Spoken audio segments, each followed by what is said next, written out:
Pranahita Chevella project నిర్మాణానికి line clear అయిందా?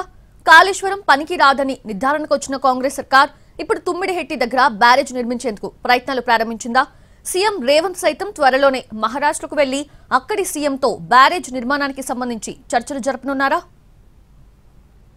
కాళేశ్వరం కుంగిపోవడం, మిగతా బ్యారేజీలు కూడా సురక్షితం కాదని భావిస్తున్న కాంగ్రెస్ సర్కార్ ప్రత్యామ్నాయాలపై ఫోకస్ పెట్టింది. దీనిలో భాగంగా తుమ్మిడిహెట్టి దగ్గర ప్రాణహిత చేవెళ్ల ప్రాజెక్టు నిర్మిస్తామని స్పష్టం చేసింది. అంతేకాదు, ప్రాణహిత చేవెళ్ల ప్రాజెక్టు పునరుద్ధరణకు ప్రభుత్వం కట్టుబడి ఉందని, బ్యారేజీ నిర్మాణానికి ప్రతిపాదనలు సిద్ధం చేయాలని నీటిపారుదల శాఖ మంత్రి ఉత్తమ్ కుమార్ రెడ్డి అధికారులను ఆదేశించారు. రివైజ్డ్ డిపిఆర్ తయారు చేయడంతో పాటు ముసాయిదా ప్రతిపాదనలు సిద్ధం చేసి మహారాష్ట్ర ప్రభుత్వంతో చర్చలకు షెడ్యూల్ ఖరారు చేయాలని తాజాగా జరిగిన సమీక్షలో మంత్రి ఆదేశించారు. మరోవైపు తుమ్మిడిహెట్టి దగ్గర బ్యారేజీ నిర్మాణం కోసం మహారాష్ట్ర సీఎంతో మాట్లాడుతున్నామని వివరించారు తెలంగాణ సీఎం రేవంత్ రెడ్డి. తాము 152 మీటర్ల ఎత్తు వరకు కట్టేందుకు అడిగామని, 148 మీటర్ల ఎత్తులో బ్యారేజీ కట్టేందుకు మహారాష్ట్ర సర్కారు ఒప్పుకుందన్నారు సీఎం.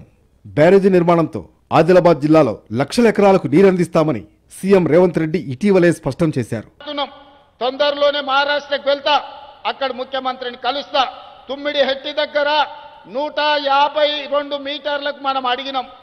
148 మీటర్ల ఎత్తున కట్టడానికి వాళ్ళు ఒప్పుకున్నారు.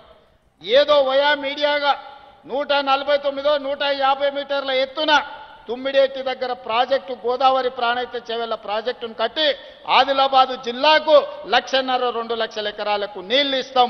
అదేవిధంగా మల్లన్న సాగర్ నుంచి మెదక్కే మలిపిన గోదావరి జలాలను మళ్ళీ రంగారెడ్డి జిల్లాకు తెచ్చి చేవెళ్ల, వికారాబాద్, తాండూరు, పరిగి, కొంత కొడంగల్ ప్రాంతానికి కూడా గోదావరి జలాలను తరలించడం ద్వారా ఈ ప్రాంత రైతాంగాన్ని కూడా ఆదుకునే బాధ్యత కాంగ్రెస్ పార్టీ తీసుకుంటుంది.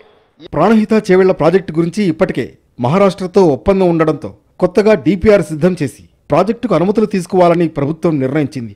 మార్పులు చేర్పులకు సంబంధించి 8,000 కోట్ల రూపాయల దాకా ఖర్చవుతుందని అంచనా. ఉమ్మడి ఆదిలాబాద్ జిల్లాలో 2 లక్షల ఎకరాలకు నీరందించడంతో పాటు తుమ్మిడిహెట్టి నుంచి గ్రావిటీతో 71 కిలోమీటర్ల దాకా నీళ్లు వచ్చే అవకాశం ఉంది. మైలారం వద్ద చిన్న లిఫ్ట్ ఏర్పాటు చేసి ఎల్లంపల్లిలోకి నీటిని ఎత్తిపోస్తారు. దీనివల్ల విద్యుత్ బిల్లుల భారం కూడా తగ్గుతుంది. తక్కువ ఖర్చుతో రైతులకు సాగునీరు అందించే వెసులుబాటు కలుగుతుందని పలువురు అభిప్రాయపడుతున్నారు. 148 మీటర్ల ఎత్తులో బ్యారేజ్ నిర్మాణానికి మహారాష్ట్ర ప్రభుత్వం ఓకే చెప్పింది. తుమ్మిడిహెట్టి నుంచి నిన్నెల మండలం మైలారం వరకు 71 కిలోమీటర్లు ఎలాంటి విద్యుత్ అవసరం లేకుండా నీటిని తీసుకెళ్లొచ్చు. అక్కడ చిన్న లిఫ్ట్ ఏర్పాటు చేస్తే ఎల్లంపల్లి వద్దకు నీరు చేర్చవచ్చు. ఎల్లంపల్లి లెవెల్ 128 మీటర్లు కాగా అక్కడికి సైతం ప్రాణహిత నీటిని పెద్దగా ఖర్చేమీ లేకుండా తీసుకువెళ్లే వెసులుబాటు ఉందని ప్రభుత్వం లెక్కలేసింది. సాగునీటి రంగం నిపుణులు సైతం అదే చెబుతున్నారు. కేవలం కాల్వలు తీస్తే చాలు. మరో విషయం ఏంటంటే గతంలోనే 70% పైగా కాల్వలు పూర్తి చేశారు. అతి తక్కువ ఖర్చుతో ప్రాణహిత నీరు ఎల్లంపల్లి వరకు చేర్చవచ్చంటున్నారు. అక్కడి నుంచి సాగునీరు రాష్ట్రంలోని వివిధ జిల్లాలకు అందించవచ్చంటున్నారు ప్రభుత్వ పెద్దలు. త్వరలోనే ప్రాణహిత చేవెళ్ల ప్రాజెక్టు పనులను పునరుద్ధరిస్తామని ప్రభుత్వం పదే ప్రకటించడంతో రైతుల్లో ఆశలు రేగుతున్నాయి. అధికారంలోకి వచ్చిన కాంగ్రెస్ త్వరగా పనులకు అంకురార్పణ చేయాలని రైతాంగం కోరుతోంది.